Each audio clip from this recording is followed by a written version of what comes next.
सिद्धि की शादी के बाद वो ससुराल चली जाती है। पीछे रह जाती है भाभी रानी।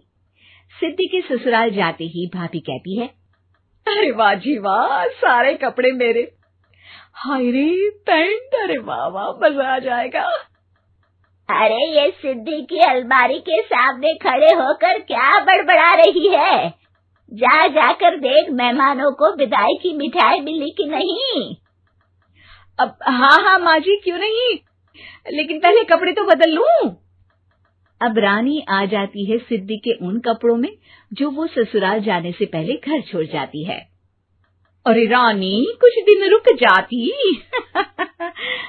अरे ये तो सिद्धि बिटिया को मैंने ही दिया था, बड़ा ही फबता था उस पर, तुझ पर तो कुछ खास नहीं लग रहा। अब वो ना मेरे सारे कपड़े गीले थे तो सोचा पहन लूं। वैसे भी सिद्धि को कौन सा दिन पुराने आउटडेटेड कपड़ों को पहनना है। वैसे भी ये सूट तो मैंने तभी पहना था, वैसे खास है भी नहीं ये। हाँ ठीक है, लेकिन ना मेरी सिद्धि पर तो जमता था। सारे मेहमान चले जाते हैं और सिद्धि ससुराल से मायके पहली बार आती है। अपना घर, अपना कमरा, अपनी अलमारी। ये बोलकर जैसे ही सिद्धि अलमारी खोलती है तो सामने उसके कपड़ों की जगह कुछ और ही रखा होता है। माँ, ओ माँ, जरा कमरे में तो आना। सास और रानी वहां पहुंच जाते हैं। रानी ने पहनी होती है सिद्धि की जींस और टी शर्ट। अरे भाभी, ये क्या? ये तो मेरी बड़ी ही महंगी टी शर्ट है, इसे आपने घर में क्यों पहनी है? अरे बहुत मिलती है दीदी ये चौक की मार्केट में, 150 में। ओ भाभी प्लीज, ये एरोपोस्टल है, 2000 की एक टी शर्ट। ओहो, 2000 में तो दीदी 4 साड़ी आ जाए। अब क्या बोलूं? भाभी, ये मेरी अलमारी में छोटू के कपड़े, तो मेरे कपड़े कहाँ हैं? मेरी अलमारी में? अब दीदी आपको कौन से पुराने कपड़े पहनने थे? माना भाभी, लेकिन मैं जब घर आती तो यही सब पहनती ना। अरे तुम तो बड़ी कंजूस हो दीदी। खैर, वक्त आता है जब सिद्धि ससुराल के लिए रवाना हो रही होती है। अरे रानी, अंदर से सिद्धि का गिफ्ट ले आ, लड़की पहली बार ससुराल से मायके आई है। रानी अंदर जाती है और एक सिंपल सी साड़ी लेकर बाहर आ जाती है। ये लीजिए माँ जी। सास बेटी को गिफ्ट देकर ससुराल भेजती है। अगले दिन रानी एक सुंदर सी साड़ी पहनकर सामने आती है।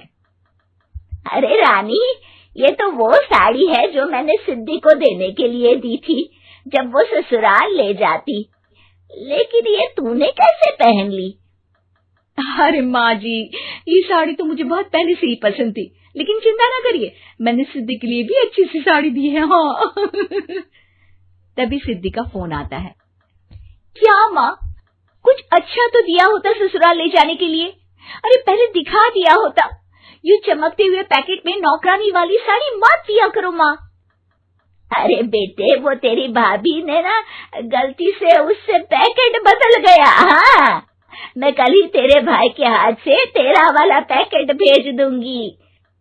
अरे रहने दो माँ, आई एम श्योर भाभी ने अभी वही साड़ी पहनी होगी जो तुमने मेरे लिए रखी थी। तुम तो समझ नहीं पाई उनको। खैर छोड़ो, मैं ज्यादा बोलती अच्छी नहीं लगती, रहने दो, आपको उन्हीं के साथ रहना है, फिर बात करेंगे। सास को रानी पर गुस्सा आ जाता है। वो उसके कमरे में जाती है जहाँ वो शादी का एल्बम देख रही होती है। रानी, मार्केट जाकर एक ऐसी ही साड़ी लेकर आ, कल प्रतीक जाकर सिद्धि के घर दे आएगा। अरे क्यों माँ जी, कितनी साड़ी देनी है दीदी को? यहाँ कोई सेल लगी है क्या? अरे चुप कर, मेरे बेटी के हिस्से की साड़ी खुद पहन ली, अब ज्यादा ज्ञान बांट रही है। एक दिन सिद्धि का फोन आता है। माँ, मेरी सास ने आप सबको खाने पर बुलाया है। सारे लोग सिद्धि के ससुराल पहुँचते हैं। खाना खाकर वो लोग निकल रहे होते हैं कि सिद्धि की सास सभी को गिफ्ट देती है।